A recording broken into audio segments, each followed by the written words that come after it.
Hello, it's Cooper again. Nice to see y'all. For this time, we have our fifth talk of the day, I believe. Also, remember to donate at sling.la-donate.com, I believe. I forgot the link. Please display it below if you can, Sanel. Thank you so much. Donate to Music Cares for the great charity. Love how the event's been going. And next, we have quite a legend. I'm excited to introduce Mr. Scott Page. So, Scott Page is a musician, technologist, and entrepreneur. As a performer, he is widely recognized as a saxophonist and rhythm guitarist for Pink Floyd, Supertramp, and Toto. He currently serves as the CEO of Think EXP, a live immersive media company based in Los Angeles. As an entrepreneur, Page formed Walt Tucker Productions, an audio, video, post-production company that includes projects for the Rolling Stones, Bon Jovi, Janet Jackson, Garth Brooks, Scorpions, and others. He also co-founded Seventh Level Inc., an award-winning CD-ROM game and educational software company. At Seventh Level, he co-produced and directed Toonland, the world's first interactive musical cartoon starring Howie Mandel, the globally lauded Monty Python interactive series, and was instrumental in the development of QD7, an interactive multimedia joint venture between Quincy Jones, David Salzman, and Seventh Level. Page co-founded New Media Broadcasting Company and a social media and collaborative communications enterprise whose clients include Will Smith, Monty Python, Toto, and the Institute for Systems Biology. Page frequently serves as an invited guest lecturer and panelist at numerous new media conferences and universities. He was also featured as a guest mentor on over 150 of the weekly syndicated radio show Business Rock Stars, hosted by Ken Rutowski. As an artist, he continues to record and play live performances. And that is the intro. And I have seen Scott play live, and let me tell you, he is amazing. Hello, Scott. Hi, thank you, boy. That was quite, I didn't, when you sent you that bio, I didn't know you were going to read the whole thing. I was like, I couldn't believe it. Sorry, it was so long. Hi, everyone out there. Great to see y'all. How you been, Cooper? You good? I am good. Now I'm in my first year of college. We are getting through it all. I haven't seen Scott in a while. We're also friends. Love Scott. Great inspiration, great musician. Oh my God. Like I said, I saw him live with the Dome. Oh, that's before COVID. That was, wow, what an experience. Yeah, I gotta say. 40 of those shows in that immersive Dome theater. They're really a trip, right? That's like a whole nother musical experience, right? Yeah, it was insane. So the Dome show, I'll describe it really quickly, was you with a Pink Floyd cover band playing a lot of good classic Pink Floyd songs and had a big dome around. This was obviously pre-COVID. And there were projections on the dome and a lot of different cool music playing. It was like a light show. I don't even know how to describe it. You could probably describe it better than I could. It's very interesting. Yeah, it's in a 360-degree dome. And my band is called Think X, and it's Steve Perkins from Jane's Addiction, Kenny Olds from Kid Rock's band, Norwood Fisher. So it's kind of an all-star band. We do a Pink Floyd thing.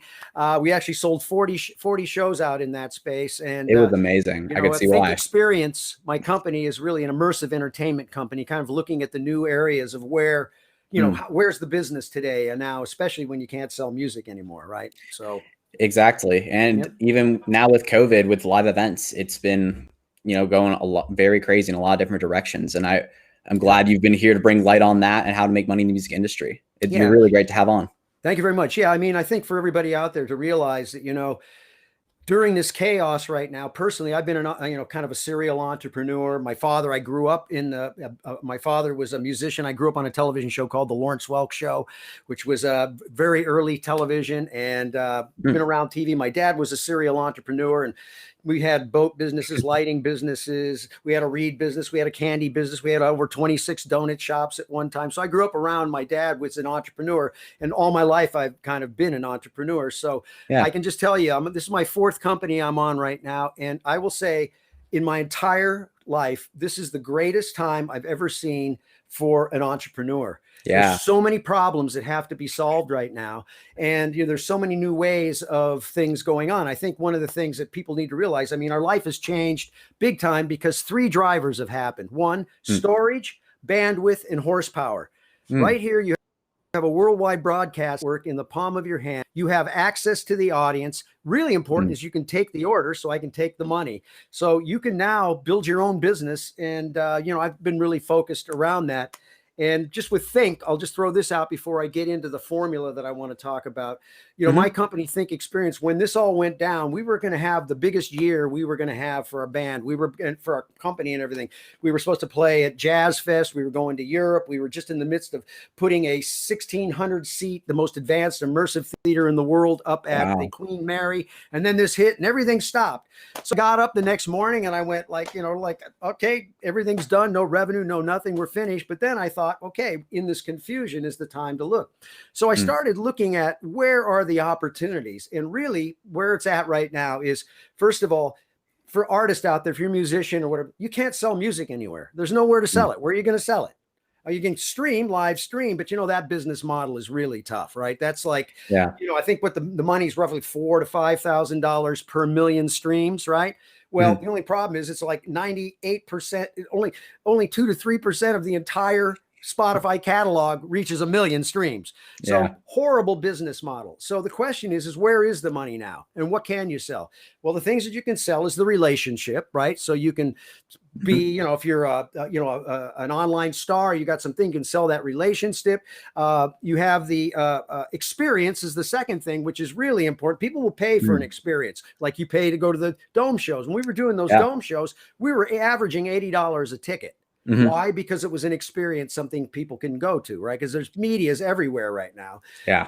So I really started thinking about it. Well, where is it really going? I've been all my companies have been tech companies. I've been a guy that's kind of been around the combination of technology and entertainment. I've kind of bridged that gap, and that's been my career, is being in sort of in between that space. And so being a technologist and being around technology, I said, well, everything's going to be around tech. Like I said, the big real thing that's happening now is what we're doing right now is the real-time two-way. Right? Two-way. So I started thinking, and I realized, well, there's going to still be live events, but they're going to be different now for a while. We're not going to be gathering with, thousands of people crammed together in a nightclub. That's not going to happen for a bit. But I think live events will start coming on, but those will be premium. And then the second thing that we added, so we got the live event, then you have the live stream, right? But it's not just the stream out, it's the two-way aspect of it. So I'm really focused on how I can bring fan in stream, bring the fans into the live streams. And we're actually getting ready to launch a thing I'll tell you about in a second. And then the third thing besides the two-way is really, I can't hand you something through the screen, right? I can't just say, oh, here, take this. We're actually together now in real time, but I can't hand you. But what I do have is delivery service. Everybody's getting delivery service. So we're launching our company with basically that's called Livin, LIVN.live. And it's really about marrying those three things together: a live performance, two-way stream, really focusing on some new, unique ways to bring the fans into the stream from being virtual, and then tying delivery service. So we deliver a box that shows up at your house before the event, and it's got a whole bunch of things that we can kind of do interactive and bring this stuff. So living is basically rocking, laughing, tasting, thinking, and giving, right? We do all of those things, and it's kind of a new model. We were just ready to shoot our pilot, and on the 14th of this month, but because of COVID, everything got kind of shut down. So we're going back. But anyway, I think for the people out there, I think what I'd like to talk about today is really, where is the money? What is this? Is it a business? So the first question I asked, if this is a lot of artists, I understand there's artists, producers, people in the music business, but from an artist, the first thing I ask artists, I say, is this a business or is this a hobby? Businesses make money. Hobbies are fun and they're great. Don't get me wrong, making music, having fun, throwing it out there and doing it. But if it's about making a living, then that's a totally different thing. Now we got to think about our fans as customers, right? So that's a really important thing. So once you take that thing, I believe every artist today has to really think like an entrepreneur.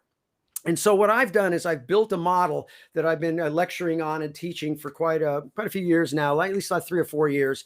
I taught it out at USC for a while. I did actually one semester. I lectured out there on this, and it's called SPACE. And that SPACE is an acronym for Story, Plan, Army, Conversion, Education. And to me, this is what I call the kick-ass formula for any startup business, because I believe every artist now needs to think like a startup. You've got to think like a business person. So because otherwise it's like, how do I make a living? What am I going to do if I don't think of my thing as a business? And remember, everybody now is in the media business. You're all in the media business. I don't care if you got a trucking company or you sell widgets. You are in the media business. You're putting your media up on social media every day. You've got access to audience and all that kind of stuff, right? So with that and with this tool, now what's beautiful about this is there's a model that came out quite a few years ago by Kevin Kelly, who was from Wired Magazine. And it's a term he coins called 1,000 true fans. And a true fan is someone that's defined as somebody that will spend $100 a year on you, whatever you're selling, promoting, doing whatever they'll spend on it. If I have 1,000 people, then that's my first 100 grand in revenue, right? So it's really about, my model is about going small, not going large. It's really about identifying and finding your audience. Go small. I even say, instead of 1,000 true fans, I talk about the idea of 200 fans. So what I always recommend is forget about everything else, go small, figure out how to get 200 people to buy whatever you're doing and build a repeatable process around that, and then grow your business, right? So let me walk through it. So the first phase of every business, and I don't care what business you're in, it's all about the story.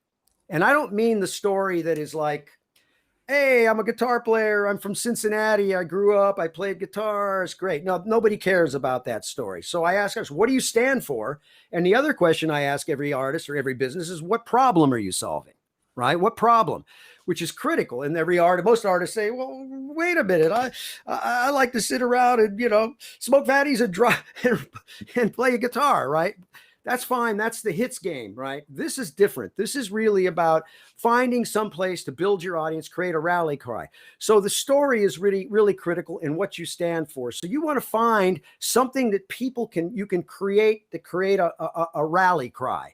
So in other words, nobody's going to care about your story, but if you have, let's say you have something you care about, a cause or something that you're trying to make happen, that's something that people can rally around, because if it's solving a problem. And one of the things I suggest for artists is take a look at the 17 sustainable goals from the UN, right? There's 17 things that they want to do. See if there's something there you care about. I mean, it may be, I've worked with artists that were really, really cared about plastics, too much plastics. They wanted to work to get rid of the plastics. I've seen people ask for, just varieties of things that you can do, but find something that you care about, that you can be passionate about, to wrap around what you're doing, because then that can help in your story. Because once you find something people really care about, you can create a rally cry around that to drive people into what you're doing. Now, most important thing is to think about a couple things in your story. Is, besides what you stand for, is really what is that problem that you're going to solve? So story comes down to not only, the most important other thing about the story, excuse me, I just spaced for a second there, is to say once you find your story, the important part is not only what the story stands for, is the keywords and the phrases. The keywords and the phrases, because those keywords become important, because those can help you find your audience. So once you have your story figured out, the keywords, you can get a growth hacker. And if you don't know what growth hacking is, it's really a combination of marketing and data and a programmer to basically go find your audience. Because the beautiful thing about today is we have access to data now. We never had data before, which is critical. Having data is a beautiful thing because that can tell you what, stop you from making a bunch of mistakes. So once you figure out your story and you get those words, now you can use those words to go find your audience. So story is the critical, and everything about your business falls from the story. And if you notice when you watch, any of the, American Idol and stuff, they always start with the story, and there's something that grabs people that they can get into. So this is a formula that works. So once you have your story, then the next thing we go to is plan, which is the plan. Now, what I recommend everybody, you can take notes of this, it's based on the lean startup principles. And lean startup principles are based on a variety of things. One is fail fast. If you've got an idea and you want to go do something, you want to fail as quickly as possible if it's going to fail. Because what you don't want to do is waste a lot of time on something to find out it's not going to work. Second tenet of the lean startup is just a second. I'm just spacing for a second. Where was I? Lean startup. I'm sorry, folks. I just did. I'm spacing. I've got off track here. Is the lean startup? Oh my God. Fail fast. Oh, build a repeatable process and test and validate everything. That's where I wanted to go. Test and validate. Testing is very important. You don't want to run out of resources, which is another one. So you want to test what you're going to do first. So an example, when I was building interfaces for our applications at one of my companies, I would go to Starbucks and I'd bring the drawings and I'd find somebody, I'd buy them a cup of coffee and I'd go through this and I'd get people to get information. Once you get strong signals, then you know which direction you're going to go.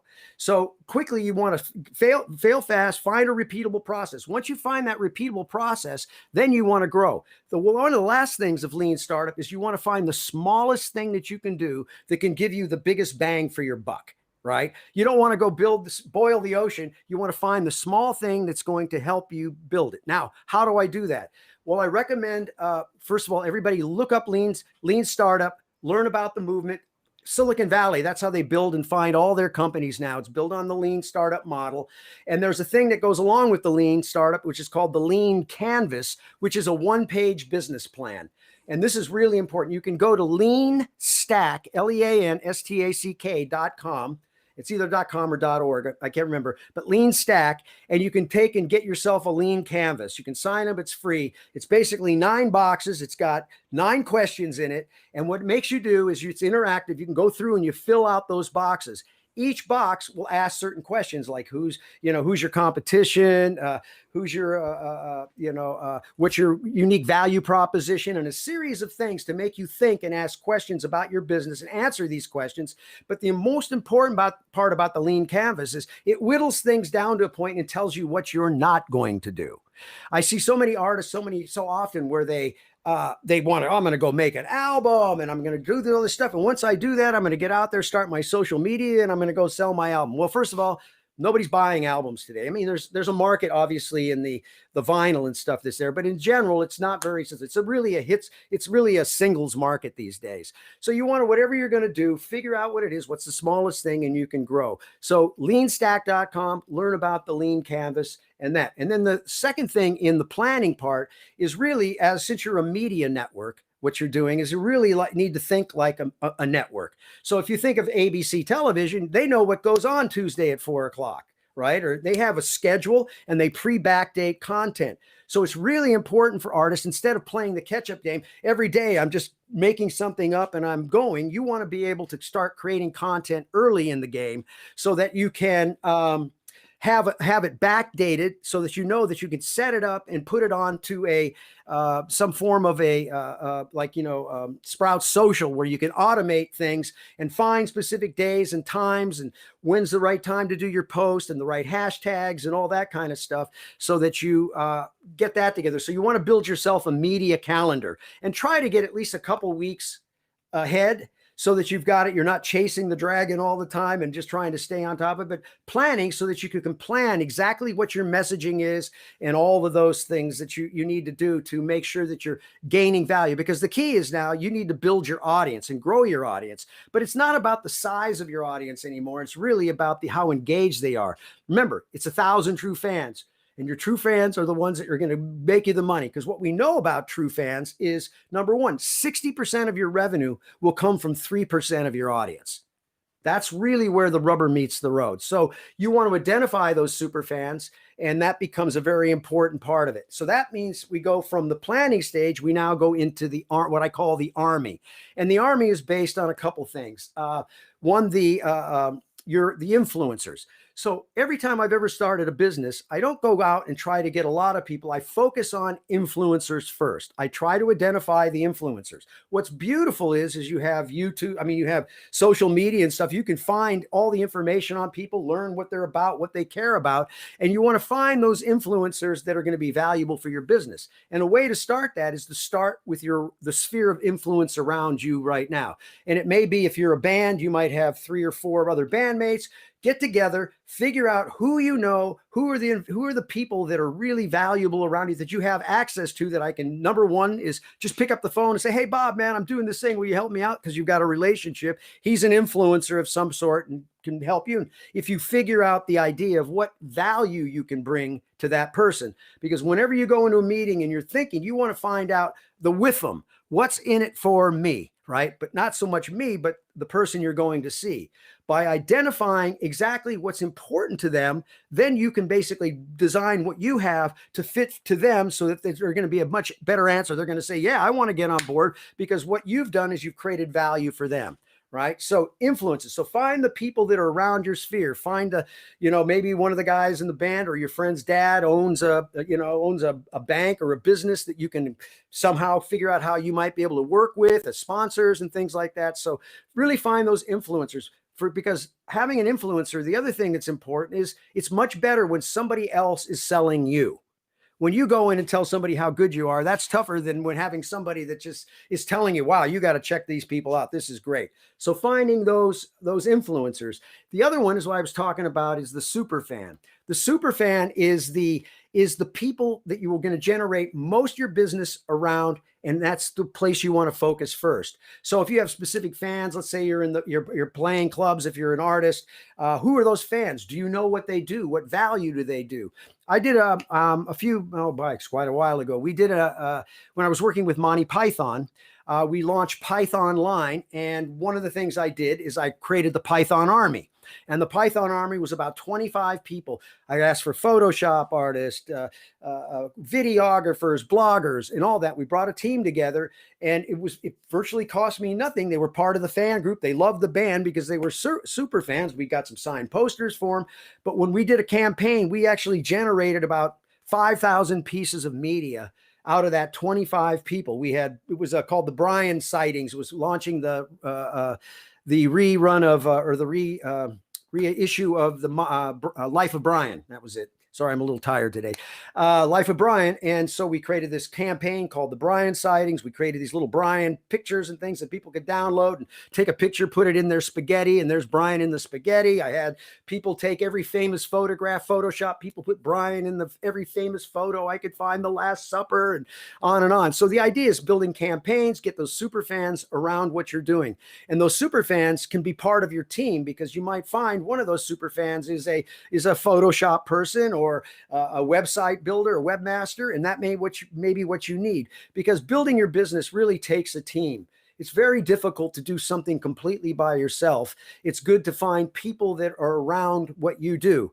And one of the things you want to ask yourself is this question: am I a starter or am I a finisher? Right? Some people are starters, some people are finisher. Me, I'm the killer starter. That's my whole thing. I go get it started really well. And then I also make sure I have a finisher, my partner, who is the guy that does all the follow-up, manages all the communications and everything. And then I just go start the business, and then they take it over. Some people can be a starter and a finisher, but that means you got to do double wham, and it's tough. So always ask that question. Try to understand what your skills are, and then look what you need for your business to add the other skills that you're going to need around it. So once you get through your army, now it goes to C, what I call conversion. This is where the metal meets the road. So I tell everybody, go to Google, which is your best friend. It's like your school in a box. You can type anything in there and find things, like we all know, for anything, and kind of learn, right? So Conversion. So everybody go learn about conversion funnels. A conversion funnel is basically, how do I move somebody from the first time I meet them, move them through a process, create trust to get them to buy my record, buy my products, sign up for my newsletter, whatever that means. So conversion funnels are really important to learn. And so you can go just Google how to use a conversion funnels. What are they? And you can start looking for campaigns and ways to write these things. And remember, everything's there on Google and YouTube for you to basically model your ideas around. So if you're trying to figure out, hey, I want to do a marketing campaign, go type into Google, top 10 marketing campaigns, right? Online marketing campaigns, boom, all of a sudden, all these things will come up and you can start seeing what they are and you can start learning from those and emulating what's happening. So conversion is really important, because if you're not converting, then it's a hobby. Because remember, if you're not making money, it's money. Businesses make money, hobbies, totally different thing. And they're both good. Don't get me wrong. It's always, I have nothing against that. But again, it just depends on what you're trying to do. If you want to get up and be in your career every day or whatever your business is, and that's what I would check. And then the last one in the funnel, in the thing, is E, which is education. Because everything I just told you about, you have to get educated. If you don't get the education and learn, and the way to do that is you need to start following the best in the class on the social sites, look for people on marketing and how to create campaigns and all those types of things, and start educating yourself on conversion funnels, how to write the right story, how to copyright, how to do all these things, learn what growth hacking is. So type in, what's growth hacking? That's really important concept to understand, because now it's all about the data. And then how do I find my audience? Because before I used to put something out there and just throw it out there. But going back, when you have those keywords and all the things that you kind of assembled through your story, those can go help you find your audience, and then you can bring them there. Because the beauty is you have access to audience now. Twitter is a 24-hour cocktail party. Right? You can go on there anytime and boom, and start building friends and start moving people through. But you want to make sure you have your story. You want to know what your business is, what you're trying to achieve, which is all those pieces that were happening. So the education part, here's a couple things that I can throw at you. One you want to is copy blogger. Copy blogger is important, and you should get their newsletter, is because what they do is they teach you the art of copywriting. And copywriting is so critical, because conversion online, it depends on the words you use, how you write those words. It's amazing how you can just change one word and all of a sudden your conversions will go up, right? It's really, really important. So get yourself together, get online, get educated. And I tell artists and businesses, get up every morning, spend a couple hours online, learning. And another great resource is HubSpot. HubSpot, if you Google HubSpot, they have a tab, on their site. I think it was called the Academy. It might be something now different. I haven't looked in a while. And when you go in there, there's over 100 free, maybe 200 now, free ebooks. And those ebooks have things like how to use Twitter for business, how to create Facebook ads that convert. And you can go in there and it's free, and they give you all this stuff, just walk you through exactly what you need to do and learn so that you can convert and do this stuff. Because again, writing Facebook ads, people think, oh, it's just an easy thing to go in there and go look at the page and do an ad and say, I'm going to put a $50 buy in, fill out the stuff. Doesn't work that way. The algorithms are always looking for something unique. You might want to check out Facebook Faucet. And I know she has a little education. The woman that runs that, basically is one of the very early Facebook ad people. And she's given a little bit of a courseware to teach you. She's got a class on how to write ads to convert, because whether you know it or not, there's all these things in the way that you need to write out your ads. There's all this formula that they've tested now through data. They know exactly what needs to happen. You ask a question at top that stops people, because when the algorithm on Facebook or any of the sites see that you stopped and you're reading, you're getting points, because the whole deal is you want to train the Facebook ads. You want to train Facebook to make your ads happen. So I suggest you go there. That's a great place to learn. So overall, that's kind of the formula that I was talking about. And I'd love to, if there's anybody have any questions, or if there's anything that any things you want me to talk about, let's go. All right. Thank you so much, Scott. That was insightful. I went fast. I hope I wasn't too fast. And I stumbled. I have been up all night and I'm very tired. Don't worry about it. Don't worry about it. You're fantastic. I'm just listening to that information, like, wow, there's a lot there to uncover and to go through. And I'm literally going to go back through the recording of this and write notes because that was really great. I really appreciate you coming here. Yeah, if anybody watching the live stream wants to comment with any questions they have for Scott, feel free to. Otherwise, I do have some pre-written questions. We can wait for a minute or two. But wow, that was, yeah, I love that. So we got Shara asking, how important is the art versus the business side of music? Good question. Good question. Because what I tell everybody is it's because most artists, they don't want to do the business part. They just want to make stuff, right? So I always take my thing is kind of both. I love business, and there's an art to business, and there's the art to the art, to making the product. I think it's really, really important for artists to get up to speed, because let's say you want to hire a growth hacker, or you want to get a social media person. You need to be educated and understand what the questions are to ask, because you're going to find all kinds of people that are in the business and they don't understand it, but they'll tell you they understand it. But if you don't know, then you can't make it happen. So I believe that the business part has to be tied into the art. So every time I make a piece of art, I make it with a business objective, and I design my piece of art to hit a business objective, because my goal is the part is when I have a successful product, it just showed that I was able to make my art. People bought it, they cared for it, and they paid for it. So it's very, very important. And I think all artists should spend the time to learn the business side of it, especially when you're going to start looking for, if you're going to go out for any kind of managers or signing up with anybody, you need to be educated on how the business stuff goes. Thank you so much, Scott, for answering, and Shara for asking. And Cecilia is asking, how important would you say is location or connections for a new producer or artist to get popular? Well, remember, here's the deal. We all have this. We got this thing, right? So remember, once you have a story and you have something that's compelling, and you've got a plan on how you're going to release your content, and the plan is designed to hit an objective, get an ROI, a return on my investment. If I'm going to go put out a post of some sort, what is my return on doing that post? I want to monitor that, manage it. Yes. So it's really today, especially now, we have this real-time two-way connections. When it was just one-way streams, you can't really connect, but now we're connected. So I think it really doesn't matter where you are in the world. It's how creative you are with your campaigns, with the way you make your content. One of the things I'll tell artists, when you think about making let's say you're going to do a marketing campaign to sell something or whatever you're going to do, you want to think of, I always use the ice bucket challenge. And I don't know if everybody remembers that. The Ice Bucket Challenge was it raised over $100 million. It was a campaign. And what it did was it had a viral coefficient of 1. And what I mean by that, it had a reason for me to have to pass it to somebody else. And the next person had a reason they had to pass it. Because the idea is how do you get it out there? So I always say, when somebody's saying they're going to launch a record, I'll say, well, what's your Ice Bucket Challenge to go launch your thing? And how are you going to rise above the noise, above everybody else?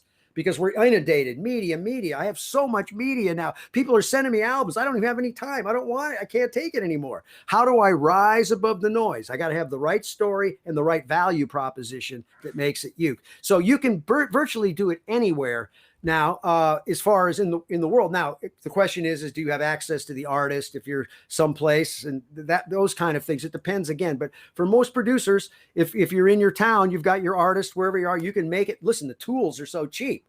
I can't even believe it now. I've got this full-blown studio in my house, and it's like, my last studio, I had $250,000 in it. And this one, it's like for $10,000, I'm way more powerful, and I'm connected up.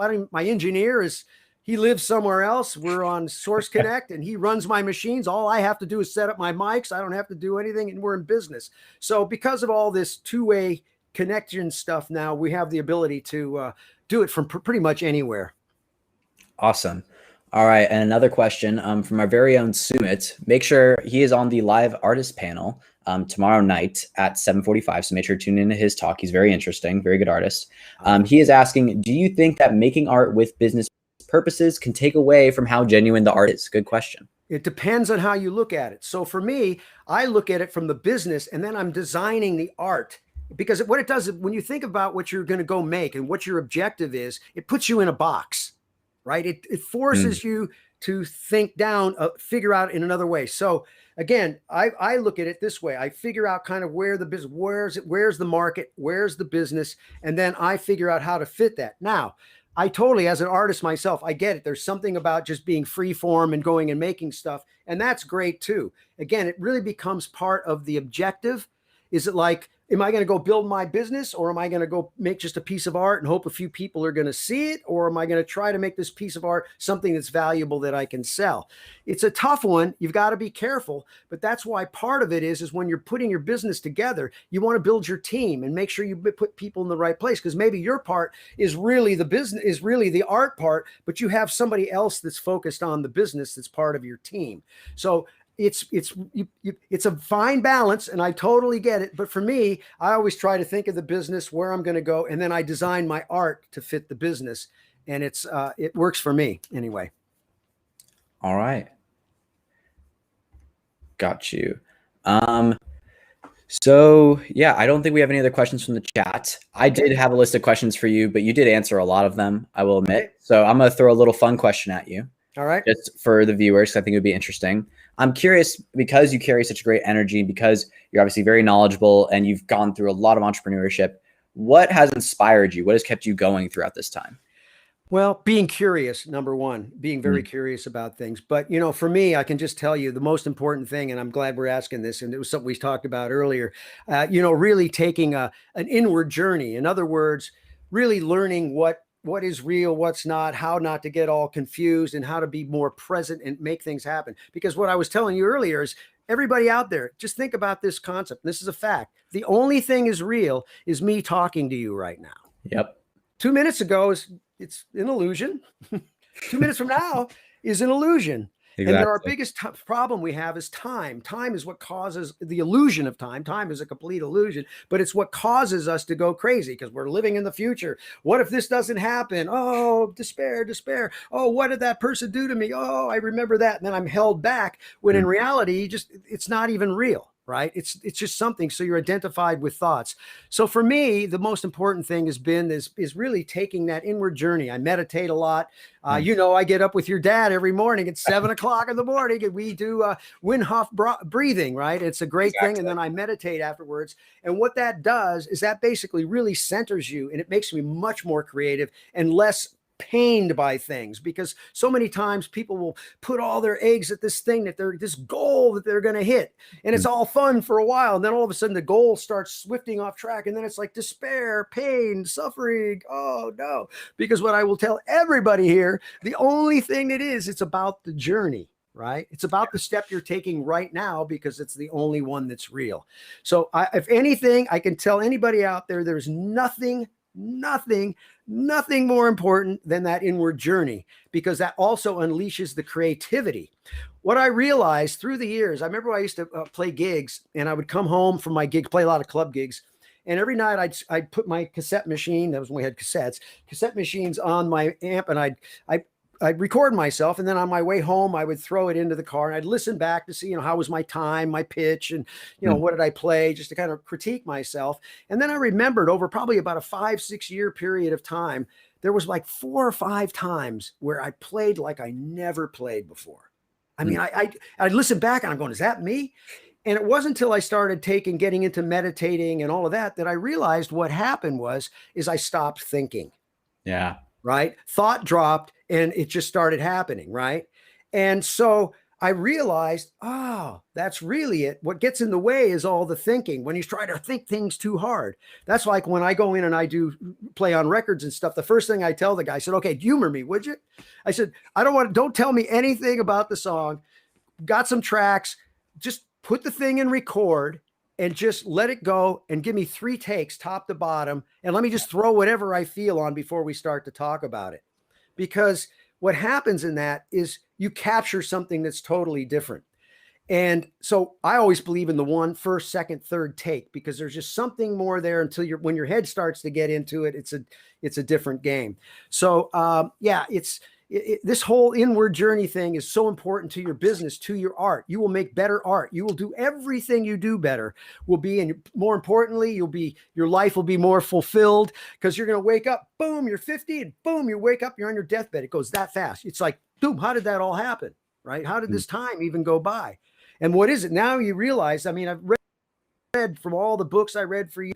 I remember a moment where I always heard time's an illusion and all of that. And then I woke up one day and I got up in the morning and I rubbed my eyes and I looked in the clock and I said, holy crap, 50 years went by. I said, how did that even happen? Because I still feel like a kid. Everything's the same. But what was interesting is I realized the voice that's inside me hadn't changed a bit. It was the same thing that was there when I was 5 as I am when I was 50, right? And so once I realized that, I said, time is an illusion. It's just something that we think that we go on. But when you wake up, you're just like, I mean, I don't know how all that time went by. It feels like yesterday. There's no difference, like no time went by.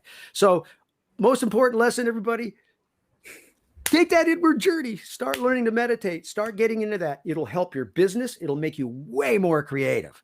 So when I go play, my whole thing is I go in there, and what I've been able to do now, it's taken me almost 20 years, is I can stop thinking now. I know what it means to stop thought. And when I go to play, I go in there because what I feel is it gets me closer to the source, to God, to the source, to the whatever you want to call the infinite power that kind of drives everything.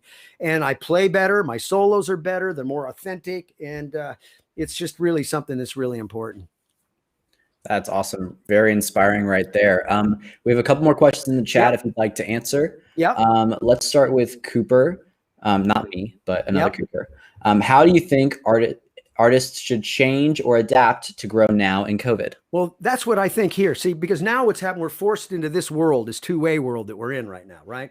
Which is fantastic in the sense that we're like we're here. You know, I catch myself, being on the phone out in the yard watering and stuff, and I got 4 of my friends on FaceTime, and we're just hanging out. The other one's cooking, and somebody else is doing something. It almost feels like you're there. So really thinking about this virtual side. So I think the opportunity is, again, you can build your audience now. Start by building that repeatable model of what it is you're going to do, whatever your value proposition is, your unique thing that people will gather around.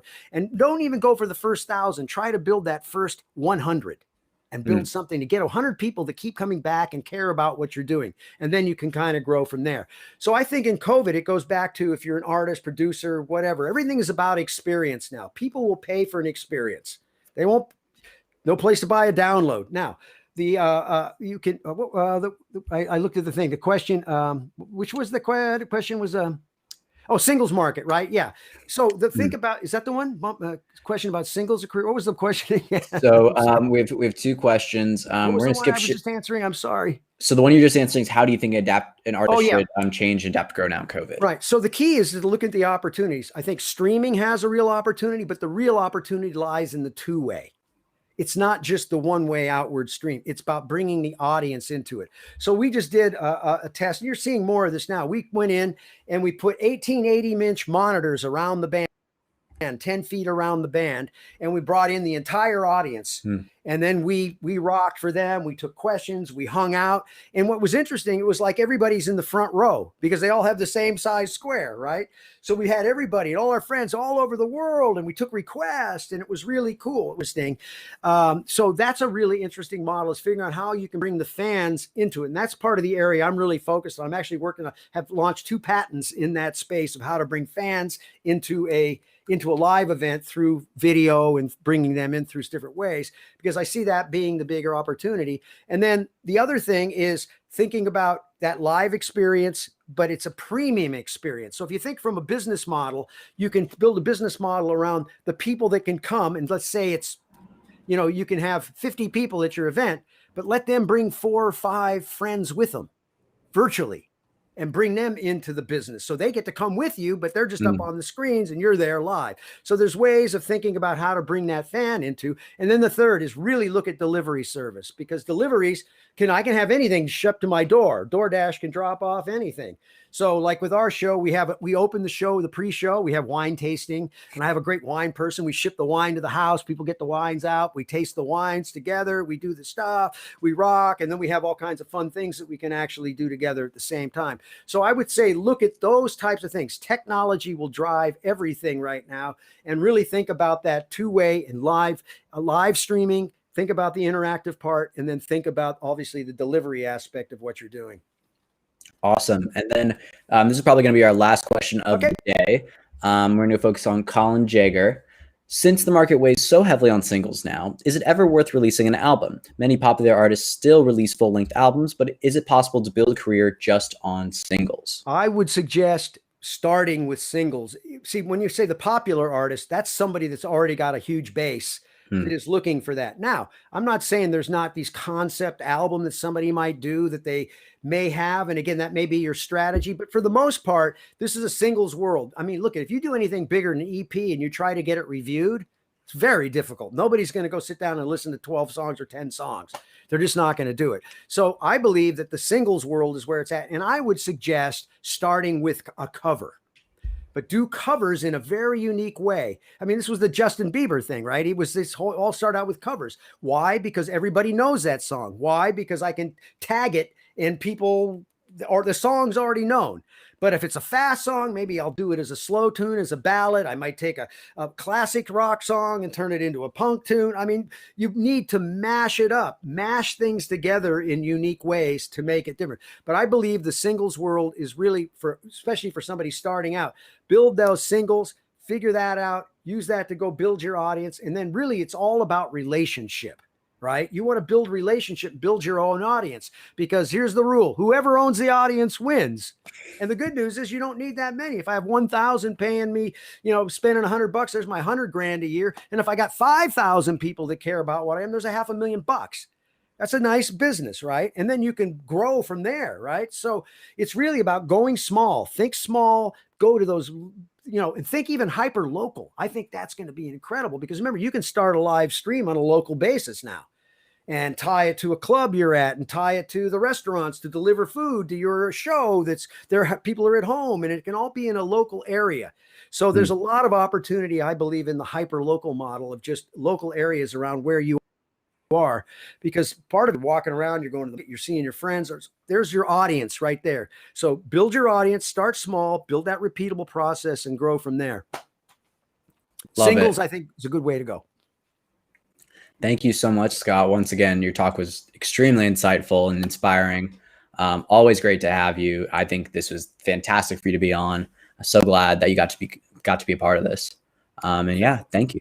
Thank you all very much, and goodbye, everybody. And don't forget, take that inward journey. That's the one that matters. Make sure to donate at sling.la/donate. Yep. And thanks, Cooper. Good to see you, buddy. Good to see you too. We must hang one of these days again soon. Of course. When everything opens up, I promise. See you later.